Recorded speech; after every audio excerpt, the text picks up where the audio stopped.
Good afternoon, everyone. Today we'll be looking at horizontal and vertical line test. We're still under functions, grade 12. So you have to know these two tests before we enter inverse functions of quadratic functions.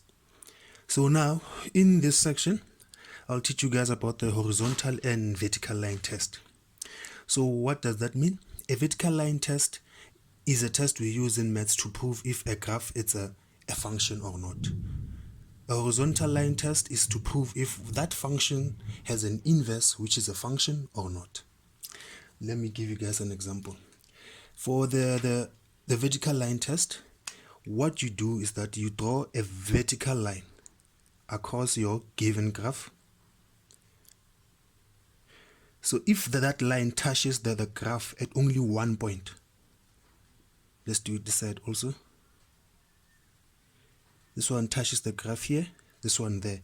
And wherever I put this line, it will always touch the graph at one point. So if that scenario happens, it means that the graph you have is a function.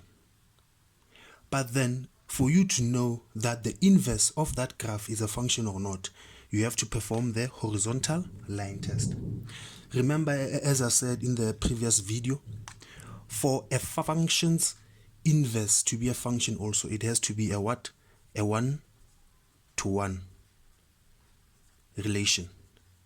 By one-to-one, what do I mean? I mean that for every input, which is our x, we'll always get the same output, which is our 1. So in this graph, for every x I put here, I'll get the same value for y. So if I put 1, I'll get 1y. No matter what, I'll always get the 1y. So it's 1-to-1. One value is related to only one value. So the relation between our input and output is 1-to-1. So that means that the inverse is a function.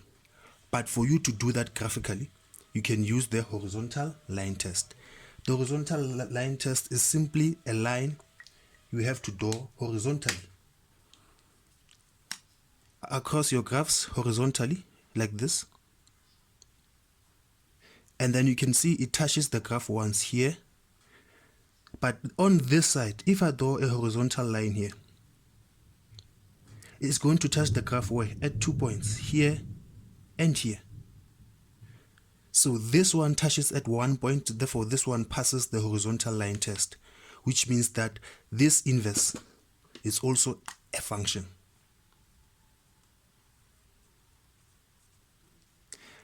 But then if we look at this example, we can see that it touches the graph where? At 2 areas, here and here. So if it touches the graph at 2 areas, it means that the inverse of this function, it's not a function.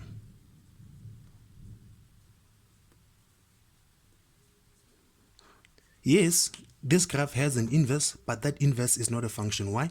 Because it fails the horizontal line test. If I draw the horizontal line test, it touches the graph at 2 different places.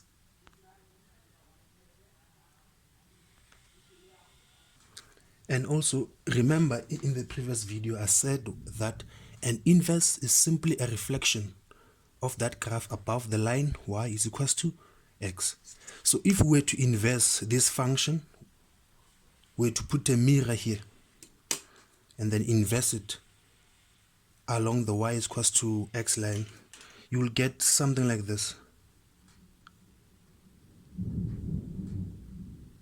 This one will be your inverse, right? So I want to show you again why am I saying that the inverse of this function is not a function. It's because the original function, this one, it failed the horizontal line test. Why? Because it passed the horizontal line test. Why? Because it only touches the graph at 1 point, which is here. So it passes the vertical line test, but it fails the horizontal line test because it touched 2 times. The reason also why its inverse is not a function is because if I were to do a vertical line test on this inverse function, it will touch it 2 times.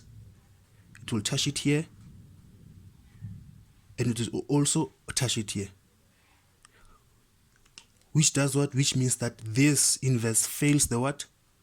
the vertical line test. That's why the inverse is not a function, but the original graph is a function, because the original graph touches it once here, but the inverse, we touch it 2 times.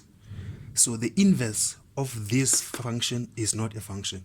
But then if I were to reflect this one about the y is equals to x line, is still going to be the very same thing. It's going to look exactly the same.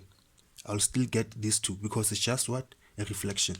So after reflecting it, even if I were to do another vertical line test, it will only touch this graph once here. Even this side, it will only touch it once here.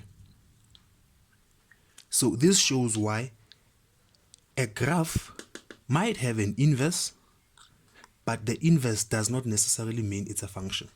So the inverse of this graph is a function, and the original graph is also what? A function. Why? Because they have a relationship of 1 to 1.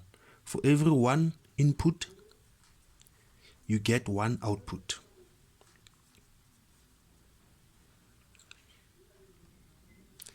Yeah, and that's it for today.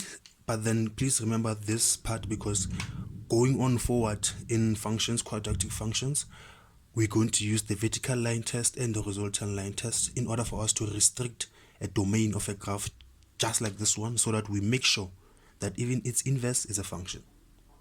So if you appreciate the content, please comment, like, subscribe, and share. Thank you.